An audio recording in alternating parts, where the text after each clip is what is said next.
मेरे 45 महान के उन्होंने जो ऊपर आपको इस चीज़ की क्लैरिटी होनी चाहिए,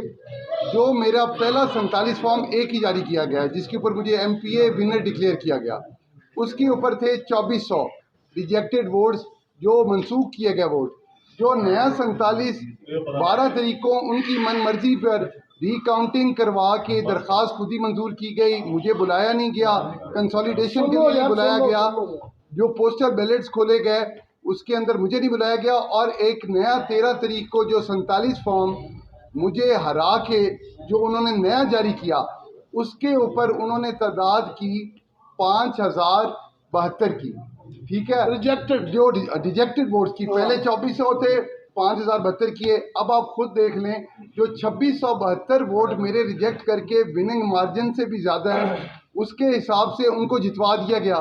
288 वोटों से। अब आपको उनसे क्या तवक्को है कि जिसके अंदर मैं गया नहीं, कानूनी मेरा हक था कि मुझे वो एक तो अकाउंटिंग का इन्फॉर्म करते, दूसरा कंसोलिडेशन के अंदर मेरा होना ज़रूरी था। किसी चीज़ को लीगल तरीके को उन्होंने फॉलो नहीं किया, उन्होंने करके अपनी मन मर्जी से 44 पोलिंग बैग खुद ही खुलवाए, 44 पोलिंग बैग खुलवा के, और उन्होंने उसके अंदर हर के ऊपर मेरे पास 45 फॉर्म है जो उन्होंने 47 में मेरा मान के मुझे MPA डिक्लेयर किया। जिस दिन मैं 4 दिन MPA रहा, 5वें दिन हराया। अब उसके हिसाब से जो 13 तारीख को उन्होंने 47 दिया है,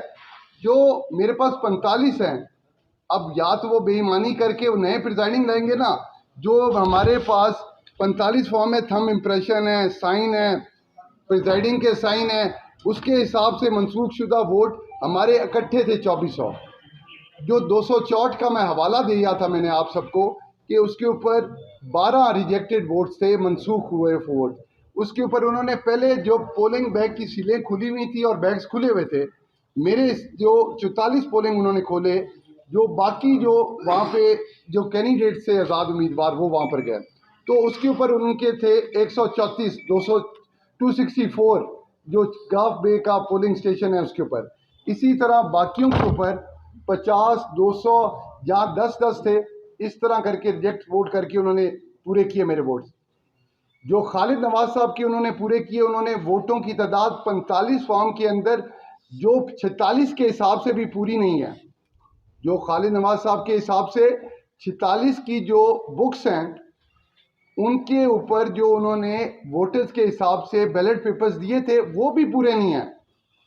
उन्होंने तादाद बढ़ा दी, जो चूरा भोजिया का इन्होंने बताया उसके ऊपर मेरे सिर्फ 96 दिए हैं, कहीं कहीं पे 0 दिए हैं, लीड्स तो हमारी ज़्यादा है।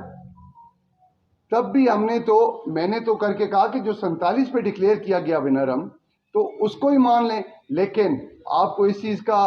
खुद को भी इल्म है, ये बाकी साफ़ी दोस्तों को, भाइयों को भी इसका इल्म है कि इस दिनों के अंदर उन्होंने प्रेशराइज की रखा और पार्टी के साथ वफादारी ना रखने की, तब्दील करने की कोशिश की, मेरे साथ प्रेशराइज किया। लेकिन इमरान खान के साथ खड़े रहे हैं, इमरान खान के साथ डट के खड़े रहे हैं,